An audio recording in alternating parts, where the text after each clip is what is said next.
નમસ્તે દોસ્તો, હું છું ગોપાલ ઇટાલિયા. એક અત્યંત મહત્વની બાબત પ્રત્યે મારે આપ સૌનું ધ્યાન દોરવું છે. ગુજરાતની અંદર દિવસે ને દિવસે કાયદો અને વ્યવસ્થાની પરિસ્થિતિ ખૂબ એટલે ખૂબ ખરાબ થતી જાય છે. લુખ્ખા તત્વો, અસામાજિક તત્વો, ગુંડા બદમાશ તત્વો જે છે એ બેફામ બન્યા છે અને ખુલ્લેઆમ ક્યાંક નબીરાઓ દારૂ પીને એક્સિડન્ટ કરી લોકોને મારી રહ્યા છે, બુટલેગરો બેફામ હુમલાઓ કરી રહ્યા છે, ડ્રગ્સ માફિયાઓ બેફામ છે અને હવે તો ખુલ્લેઆમ તલવારો લઈને લોકો નીકળી રહ્યા છે. દોસ્તો, બે મહત્વની બાબત પ્રત્યે મારે ધ્યાન દોરવું છે. એક કે ભાજપની સરકારના મંત્રી હર્ષ સંઘવીના કહેવાથી ગુજરાતના મુખ્ય પોલીસ અધિકારી એટલે કે ડીજીએ આજે લેખિતમાં એક આદેશ બહાર પાડ્યો છે અને જેનું ટીવીની અંદર ખૂબ જાણે કે મોટો ક્રાંતિ કરી નાખી હોય મોટી, અને જાણે મોટો પહાડ તોડી નાખ્યો હોય એવી હદે એની વાહવાહી થઈ રહી છે. પણ એ વાહવાહી પાછળની છેતરામણી જાહેરાતને લોકો સમક્ષ હું મૂકવા માગું છું. મારો આ ઓડિયો મેસેજ છે, લોકો સુધી વધુને વધુ પહોંચાડો એવી મારી વિનંતી છે. ગુજરાતના ડીજીએ લેખિતમાં એવો આદેશ કર્યો છે કે અસામાજિક ગુંડા તત્વો વિરુદ્ધ 100 કલાકની અંદર અસરકારક કાર્યવાહી કરવી, એવો એક લેખિત આદેશ કર્યો છે કે 100 કલાકની અંદર ગુજરાતના તમામ ગુંડા અસામાજિક તત્વોની ઉપર કાર્યવાહી કરવામાં આવે. આપણે આ વાંચીએ અથવા ટીવીમાં સાંભળીએ તો આપણને બહુ સારું લાગે, એમ લાગે કે વાહ ભાઈ વાહ, અત્યાર સુધી આ માણસ ક્યાં હતો, આ તો ક્રાંતિકારી મહાપુરુષ છે. પણ આ એક ભ્રામક વાત છે. આ લોકોની આંખમાં ધૂળ નાખવાનો ધંધો હર્ષ સંઘવી અને ભાજપે ખોલ્યો છે. ડીજીનો જે લેટર છે એ લેટરમાં સ્પષ્ટ લખ્યું છે, હું વાંચું છું, કે અસામાજિક ગુંડા તત્વોમાં કોનો સમાવેશ કરવો. તો એ લેખિત આદેશમાં લખ્યું છે કે જે વ્યક્તિ વારંવાર શરીર સંબંધી ગુનાઓ સાથે સંકળાયેલ હોય. શરીર સંબંધી ગુનાઓ એટલે કોઈને મારવો, લાપટ ઝાપટ કરવી કે મારામારી કરતા હોય એવા માણસો. જે વ્યક્તિ ખંડણી ઉઘરાવવા અને ધાક ધમકીના ગુના સાથે સંકળાયેલ હોય એવા માણસો. વારંવાર મિલકત વિરુદ્ધના ગુના આચરતા હોય એટલે મિલકત પડાવી લેવી, મિલકત ચોરવી, મિલકત લૂંટવી એવા માણસો.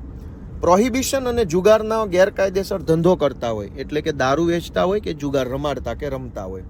ખનીજ ચોરી જેવા ગુના સાથે સંકળાયેલા હોય.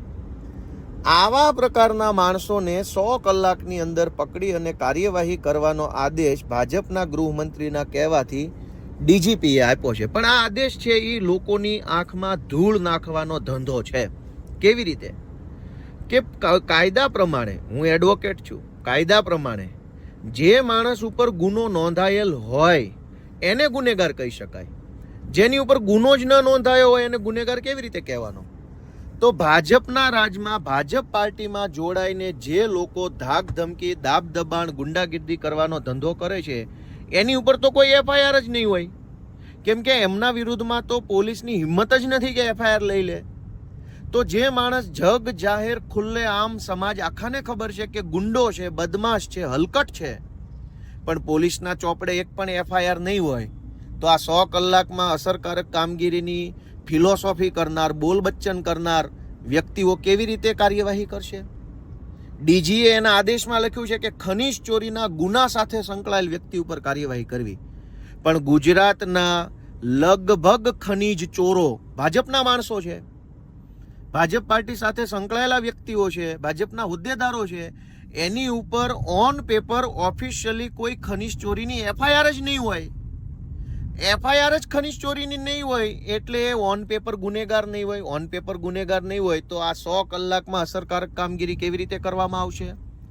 ખનીજ ચોરી તો ખુલ્લેઆમ કરતા હશે પણ એફઆઈઆર નહીં હોય.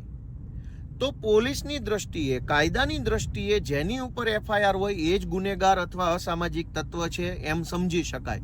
જેની ઉપર એફઆઈઆર જ નહીં હોય એ તો શાહુકાર છે, એ તો સજ્જન માણસ છે, એ તો શરીફ છે પોલીસના ચોપડા પ્રમાણે. તો મોટા ભાગના અસામાજિક તત્વો, ગુંડાઓ, બદમાશો, લુખ્ખાઓ, હરામી વેડા કરનારા લોકો જે છે એનું સીધું કનેક્શન ભાજપ સાથે છે. એટલે ગુંડા હોવા છતાં પણ એમની ઉપર એફઆઈઆર નહીં હોય અને એફઆઈઆર નહીં હોવાના કારણે આ 100 કલાકમાં અસરકારક કામગીરીની જે બોલ બચ્ચન વેડા કર્યા છે એનો લાભ જનતાને મળવાનો નથી. જે વ્યક્તિ ખંડણી ઉઘરાવવાના ગુનામાં સંકળાયેલ હોય એની ઉપર પગલાં લેવા. પણ ખંડણી ઉઘરાવનાર ભાજપનો જ માણસ હોય તો સુરતમાં ભાજપના એક કોર્પોરેટરે ખંડણી ઉઘરાવી હતી કંઈક 30-35 લાખ રૂપિયાની. પછી બિલ્ડરે આત્મહત્યા કરવા માટે થઈ અને કોશિશ કરી, વિડીયો બનાવ્યો, જાહેર થયું, છતાં પણ ભાજપના કોર્પોરેટરે ખંડણી લીધી હોવા છતાં, પુરાવા હોવા છતાં, સીસીટીવી ફૂટેજ હોવા છતાં પણ એફઆઈઆર નથી થઈ. શું કામ? ભાજપનો કોર્પોરેટર છે. હવે આ ગુજરાતના ડીજી ફિલોસોફી કરે છે અને ટીવી વાળા એવી રીતે બતાવે છે કે જાણે બહુ મોટી ક્રાંતિ આવવાની હોય અને મોટા પહાડો તૂટી જશે અને ચંદ્ર ઉપર દુનિયા પહોંચી જશે, એવી રીતે બતાવે છે. ટીવી વાળાની પણ એટલી હિંમત નથી કે ડીજીને પૂછે કે જે ખરેખર ખંડણીખોરો છે, જે ખરેખર ખનીજ ચોરો છે, જે ખરેખર વ્યાજ માફિયા છે, એની ઉપર તો એફઆઈઆર થતી જ નથી. એફઆઈઆર નહીં થાય તો પોલીસના ચોપડે સજ્જન ગણાય. વાસ્તવમાં એ માણસ ગુંડો છે, બદમાશ છે, હલકટ છે.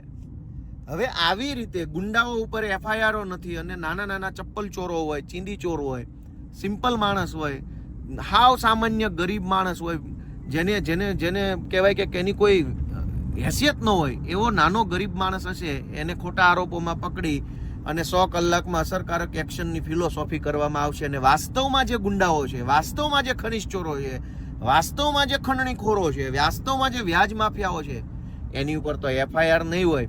એટલે આ 100 કલાકમાં ગુંડાઓ વિરુદ્ધ કામગીરી કરવાની જે બોલ બચ્ચન છે, એને પબ્લિકની આંખમાં ધૂળ નાખવાનો ધંધો છે. આ પહેલો મુદ્દો કે 100 કલાકમાં અસરકારક કામગીરીના નામે પબ્લિકની આંખમાં ધૂળ નાખવામાં આવી રહી છે. કારણ કે ગુંડાઓ, બદમાશો, લુખ્ખાઓ, તોડબાજો, ખંડણીખોરો, બુટલેગરો, ડ્રગ્સ માફિયાઓ, વ્યાજ માફિયાઓ, તમામ લોકોનું સીધું કનેક્શન બીજેપી સાથે છે અને ભાજપની સાથે સંકળાયેલ હોવાના કારણે એમના ઉપર એફઆઈઆર નથી.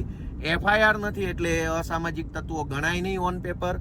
ઓન પેપર અસામાજિક તત્વો છે નહીં એટલે એમની ઉપર કોઈ કાર્યવાહી થવાની નથી. આ મુદ્દા નંબર 1. મુદ્દા નંબર 2 કે જો ગુજરાતને યુપી બિહાર બનતા અટકાવવું હોય, યુપી બિહાર જેવો જંગલ રાજ્ય ગુજરાતમાં આવી ગયું છે એને અટકાવવું હોય, ગુજરાતના લોકોને સુરક્ષિત હોવાનો અહેસાસ કરાવવો હોય, કાયદો અને વ્યવસ્થાની સ્થિતિ સુધારવી હોય, તો ભાજપના હર્ષ સંઘવીએ આવી બધી બોલ બચ્ચન વેળા કરવાના બદલે ગુંડાઓને પ્રોટેક્શન આપનારા ભાજપના જેટલા નેતાઓ છે એને પકડીને જેલમાં પૂરી દેવા જોઈએ. કારણ કે સ્થાનિક કક્ષાએ તમામ માણસોને ખબર છે કે જે લોકો માથા ભારે છે, એ માથા ભારે માણસોની ઉપર ભાજપના નેતાઓના હાથ છે, પગ છે, આશીર્વાદ છે. તો 100 કલાકની અંદર જો ગુજરાતને ગુંડા મુક્ત બનાવવું હોય તો ભાજપના નેતાઓને જેલમાં પૂરવા ખૂબ જરૂરી છે. કેમ કે ભાજપના નેતાઓ જ માથા ભારે માણસોને બચાવે છે. ભાજપના નેતાઓ જ ગુંડા તત્વોને પ્રોટેક્ટ કરે છે, પ્રોટેક્શન આપે છે. ભાજપના નેતાઓ જ છાવરે છે માથા ભારે માણસોને. એટલે 100 કલાકના એક્શન પ્લાનના નામે પબ્લિકની આંખમાં ધૂળ નાખવાનો ધંધો કરવાના બદલે, 100 કલાકના એક્શન પ્લાનના નામે મીડિયાની હેડલાઇન મેનેજમેન્ટ કરવાના બદલે, 100 કલાકમાં એક્શન લઈ લો એવું બોલ બચ્ચનને ફાંકા ફોજદારી કરવાના બદલે ખરેખર જો ગુજરાતની જનતાને સુરક્ષિત કરવી હોય તો ભાજપના નેતાઓને જેલમાં પૂરવા ખૂબ જરૂરી છે. એવી મારી વિનંતી ગુજરાતના મુખ્ય પોલીસ વડાને છે. ગોપાલ ઇટાલિયાના જય હિન્દ.